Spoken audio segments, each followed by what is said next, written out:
Welcome back to our channel Landmax 2.0. இப்போ நம்ம என்ன சம் பார்க்க போகிறோம்னா டிஎன்பிஎஸ்சியில் குரூப் 4ல் கேட்ட இந்த சம்மை தான் பார்க்க போகிறோம்.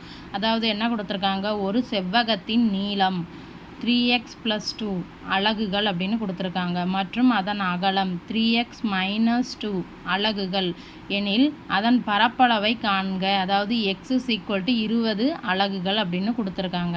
அதாவது ஒரு செவ்வகத்தின் நீளத்தையும் அகலத்தையும் கொடுத்துட்டு அதனுடைய பரப்பளவு ஏரியாவை கண்டுபிடிங்க அப்படின்ட்டு சொல்லியிருக்காங்க.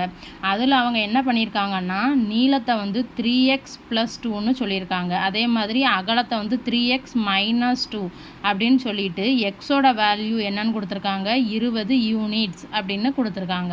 ஸோ இப்போ நம்ம முதல்ல கொடுத்துருக்கதை எழுதிக்கிடலாம். என்ன கொடுத்துருக்காங்க, செவ்வகத்தின் நீளம் அதாவது L = என்ன கொடுத்துருக்காங்க, 3x+2.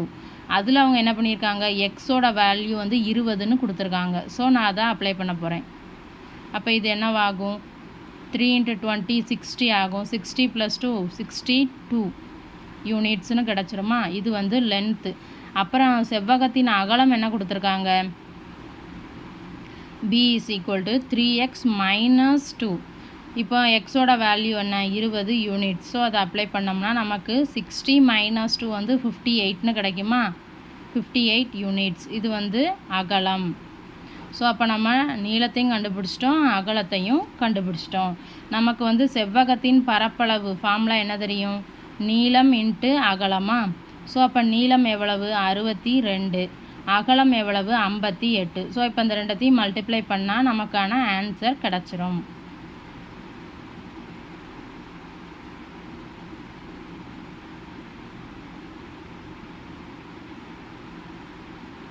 ஸோ அப்போ 3596 சதுர அலகுகள். இதுதான் அந்த செவ்வகத்தின் பரப்பளவு. வீடியோ பிடிச்சிருந்தா சேனலை சப்ஸ்கிரைப் பண்ணுங்கள், வீடியோவை ஷேர் பண்ணுங்கள். தேங்க்யூ.